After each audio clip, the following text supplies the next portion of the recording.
Okay Nandagopan, എന്തായാലും നാളെ ഉച്ചയ്ക്ക് മുമ്പായി കേരളത്തിന്റെ മുഖ്യമന്ത്രി ആരാണ് എന്ന് നേതൃത്വം പ്രഖ്യാപിക്കുമായിരിക്കും. നന്ദഗോപനാണ് വാർത്തയുടെ വിശദാംശങ്ങൾ നൽകിയത്. കോൺഗ്രസിലെ മുഖ്യമന്ത്രി ചർച്ചയിലെ ലീഗ് ഇടപെടൽ ദുരൂഹമെന്ന് NSS. ലീഗ് വി ഡി സതീശന്റെ പേര് പറഞ്ഞത് ശരിയായില്ലെന്ന് NSS general secretary G. Sukumaran Nair പറഞ്ഞു. മുഖ്യമന്ത്രി തീരുമാനം വഴിമുട്ടി നിൽക്കുന്നത് ലീഗ് ഇടപെടൽ കാരണമാണ്. വിദ്യാഭ്യാസ വകുപ്പ് കോൺഗ്രസ് ഏറ്റെടുക്കണമെന്നും G. സുകുമാരൻ നായർ ആവശ്യപ്പെട്ടു. വിദ്യാഭ്യാസ വകുപ്പ് ജനകീയമാകണമെങ്കിൽ അത് കോൺഗ്രസ് ഏറ്റെടുക്കണം എന്ന് ഇതിനു മുമ്പും പലതവണ NSS ആവശ്യപ്പെട്ടിട്ടുള്ളതാണ്. സത്യത്തിൽ ഇവിടെ ആരെ കുഴപ്പമുണ്ടാക്കിയത്? മുഖ്യമന്ത്രി സ്ഥാനം കോൺഗ്രസിനുള്ളതാണെന്ന് നേരത്തെ തന്നെ ഒരു ധാരണയില്ലേ? അവിടെ ഒരാൾക്ക് പകരം 3 പേരായി. കോൺഗ്രസിനെ സംബന്ധിച്ചുള്ള അവരുടെ ആഭ്യന്തര പ്രശ്നമാണ്. അതിൽ കയറി ഈ ഘടകകക്ഷികൾ എന്തുകൊണ്ടാണ് ഇടപെട്ടത്? ആവശ്യമില്ലാതെ ലീഗ് അടക്കം ഉള്ളവരെ തന്നെ ഞാൻ പറയുന്നത്. അവർക്ക് തന്നെ കാര്യം ഇത് പറയാൻ ഒരിക്കലും ചെയ്യാൻ പാടില്ലായിരുന്നു. ഈ ഘടകകക്ഷികൾ തീർച്ചയായിട്ടും കോൺഗ്രസിന് വേണ്ടി മാറ്റിവെച്ച ഈ സ്ഥാനത്ത് പല 3 പേര് വന്നതുകൊണ്ട് അതിൽ ആരെയും പിന്താങ്ങാനോ എതിർക്കാനോ ചെയ്യാൻ പാടില്ലായിരുന്നു.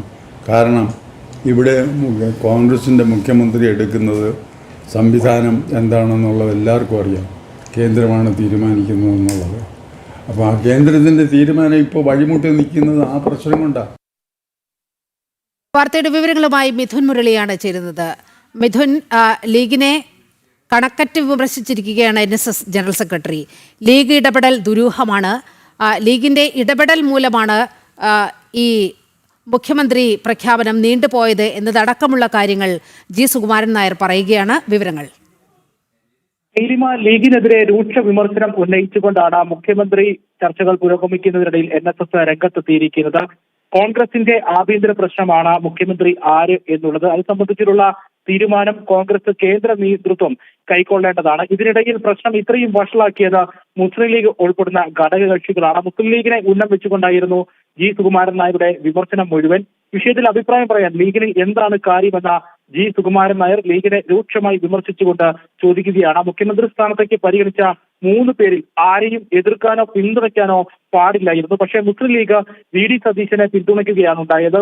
വി ഡി സതീശന്റെ പേര് ലീഗ് മുന്നോട്ട് വെച്ചതിൽ ദുരൂഹതയുണ്ട്. എല്ലാം കൂടി കണക്ക് കൂട്ടി നിൽക്കുമ്പോൾ ദുരൂഹത അവശേഷിക്കുന്നുണ്ടെന്നും സുകുമാരൻ നായർ പറയുകയാണ്. ഈ വി ഡി സതീശന് വേണ്ടി ഫ്ലക്സുകൾ പലയിടത്തും ഉയർന്നതും അത്തരത്തിലുള്ള സംഭവങ്ങൾ ഉണ്ടായതും എല്ലാം കൂടി കൂട്ടിച്ചേർത്ത് വായിക്കുമ്പോൾ ലീഗിന്റെ ഇടപെടൽ അടക്കമുള്ള കാര്യങ്ങൾ കൂട്ടിച്ചേർത്ത് വായിക്കുമ്പോൾ ഈ മുസ്ലിം ലീഗിന് വി ഡി സതീശന് വേണ്ടി വാദിക്കുന്നതിൽ ദുരൂഹത നിലനിൽക്കുന്നു എന്നുള്ളതാണ് G. സുകുമാരൻ നായർ ചൂണ്ടിക്കാണിക്കുന്ന പ്രധാനപ്പെട്ട വിമർശനം. വിദ്യാഭ്യാസ വകുപ്പ് ഏറ്റെടുക്കാനുള്ള മുസ്ലിം ലീഗ് നീക്കത്തിനെതിരെയും സുകുമാരൻ നായർ രംഗത്തെത്തിയിട്ടുണ്ട്. സുകുമാരൻ നായർ പറയുന്നത് വിദ്യാഭ്യാസ വകുപ്പ് കോൺഗ്രസ് ഏറ്റെടുക്കണം. ജനകീയ വകുപ്പാണ് വിദ്യാഭ്യാസ വകുപ്പ്. അതിനൊരു ജനകീയ മുഖം വരണമെങ്കിൽ കോൺഗ്രസ് തന്നെ വിദ്യാഭ്യാസ വകുപ്പ് ഏറ്റെടുക്കണം എന്നുള്ള കാര്യമാണ്. നേരത്തെയും പലതവണ കോൺഗ്രസ് വേണം വിദ്യാഭ്യാസ വകുപ്പ് ഏറ്റെടുക്കേണ്ടത് എന്നുള്ള കാര്യങ്ങൾ G. സുകുമാരൻ നായർ സൂചിപ്പിക്കുകയും ചെയ്തിട്ടുള്ളതാണ്. അപ്പോൾ ഈ വിദ്യാഭ്യാസ വകുപ്പ് ഏറ്റെടുക്കുന്നതിൽ നിന്നും മുസ്ലിം ലീഗ് മാറി നിൽക്കണം എന്നുള്ള ഒരു മുന്നറിയിപ്പ് കൂടി G. സുകുമാരൻ നായർ മുന്നോട്ട് വെക്കുകയാണ്. ഇനി മന്ത്രിസഭാ രൂപീകരണ സമയത്തും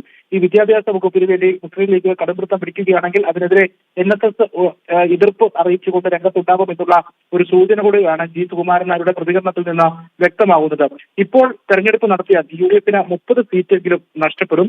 102 സീറ്റിന്റെ ശോഭ ഇതിനോടകം തന്നെ കെട്ടുപോയി. അനാവശ്യമായ വിവാദങ്ങൾ UDF-ന്റെ തിളക്കമാർന്ന വിജയത്തെ ഇല്ലാതാക്കുകയാണ്. അനാവശ്യമായി ഇനിയൊരു ഉപതെരഞ്ഞെടുപ്പ് വന്നാൽ ജനങ്ങൾക്കാണ് ബുദ്ധിമുട്ടെന്നും G. സുകുമാരൻ നായർ പറഞ്ഞു വെക്കുന്നുണ്ട്. എന്തായാലും വി ഡി സതീശനെ അനുകൂലിക്കുന്ന മുസ്ലിം ലീഗിനെതിരെ രൂക്ഷമായ വിമർശനം നടത്തിക്കൊണ്ടാണ് G. സുകുമാരൻ നായർ ഈ മുഖ്യമന്ത്രി പ്രഖ്യാപനത്തിന്റെ അന്തിമഘട്ടത്തിലേക്ക് എടുക്കുമ്പോൾ ഒരു പ്രതികരണവുമായി രംഗത്തെത്തിയിരിക്കുന്നത്. നീലിമ. ഓക്കെ മിഥുൻ.